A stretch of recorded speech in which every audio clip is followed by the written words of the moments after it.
সেই মানুষটি যিনি আপনার অর্ধাঙ্গ, তিনি আপনার হাতের কোন খাবার খুব বেশি পছন্দ করেন?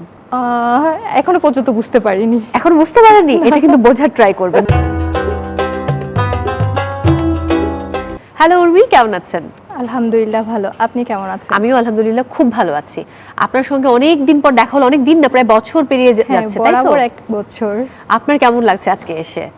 আমার পুরানো এই মঞ্চটা দেখে আর সবাইকে দেখে অনেক অনেক অনেক ভালো লাগতেছে। আপনার রমজান কেমন কাটছে? আর আজকে তো 10ম রমজান। জি আলহামদুলিল্লাহ অনেক ভালো কাটতেছে। আচ্ছা। আর আমরা তো রোজাকালে চিন্তা করি যে সবসময় মানে ভালো ভালো খাবার, হেলদি খাবার খাবো। রোজাতে তো অনেকক্ষণ আমাদের ফাস্টিং করতে হয়, তো এরপরে যখন আমরা ফাস্টিংটা ছাড়ি তখন আমাদের হেলদি খাবার না হলে আসলে শরীরের উপর খুব এফেক্ট পড়ে। তো আপনি আপনার পরিবারের জন্য কি কি রেসিপি প্রতিদিন তৈরি করেন ইফতারের মেনুতে? আমি আসলে প্রতিদিন চেষ্টা করি যে এক এক দিন এক একটা রেসিপি ট্রাই সেটা করার হবারই জন্য। কথা, সেটা রাঁধুনি বলে কথা। দেখা যায় আমি আজকে যদি শর্মা করি, আগামী দিন অন্য আরেকটা করার ট্রাই করি। আমি শুনছিলাম আপনি নতুন জীবনে পা রেখেছেন, তো নতুন জীবন কেমন চলছে আপনার? আলহামদুলিল্লাহ ভালো। আচ্ছা, সেই মানুষটি যিনি আপনার অর্ধাঙ্গ, তিনি আপনার হাতের কোন খাবার খুব বেশি পছন্দ করেন?